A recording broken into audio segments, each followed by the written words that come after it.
Salut à tous, aujourd'hui on se retrouve pour une nouvelle vidéo où on va apprendre sur Filius à, première partie, configurer un réseau, deuxième partie, faire un serveur DHCP, troisième partie, faire un serveur DNS. Tout d'abord vous allez mettre un routeur avec deux interfaces.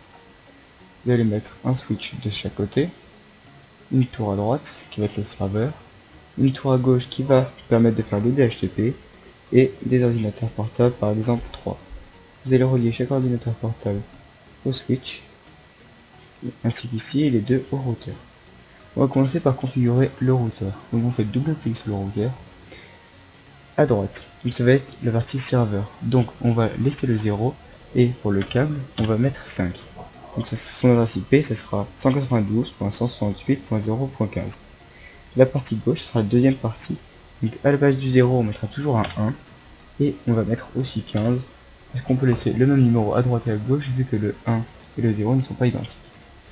Ensuite, ici, moi je vais mettre l'IP comme nom et je vais mettre adresse automatique par serveur DHCP. Comme ça, tous les IP seront automatiques et on ne peut plus rien changer. Ici, l'ordinateur, ça va être celui qui va faire le DHCP. Donc, on peut l'appeler par exemple box, car c'est la box qui donne les IP. On va configurer le DHCP. Début de la plage, donc ce sera tous les numéros qui pourraient être compris pour faire les adresses IP des PC. Donc, on va laisser 192.168.1 vu qu'on est dans la partie à gauche. 1, la première IP sera 1 et après on va mettre 192.168.1.255. donc les IP seront compris entre 1 et 255. Le masque on le laisse comme ça. La passerelle, donc c'est le câble qui relie le routeur au switch, ça sera 192.168.1.15 qu'on a configuré juste avant. Serveur DNS, donc le serveur DNS c'est le serveur qui héberge le site. Donc on va mettre 192.168.0 car c'est à droite et c'est ce PC qui s'en occupe. .10 car c'est lui. N'oubliez pas d'activer le service DHCP. Ok. Donc eux ils vont se configurer automatiquement. Lui, la passerelle, on la remet, donc c'est le nom du câble qu'on a mis ici, 192.168.0.15. Serveur DNS, pas besoin de changer. Là, on peut le renommer serveur. Donc voilà. Donc, vous pouvez lancer la simulation. On peut voir que les IP vont se mettre automatiquement ici. Quand on entre dans le serveur, on va mettre ligne de commande explorateur de fichiers, serveur DNS, serveur web, navigateur web. On va aller sur un PC. On va mettre ligne de commande et navigateur web. On n'aura besoin que de ça. Pour voir si tout est bien relié, on va faire une commande ping pour cibler l'ordinateur et l'adresse IP de ce serveur qui est 192.168.0.10. On va essayer. On peut voir que les temps apparaissent, ce qui signifie que les paquets sont reçus.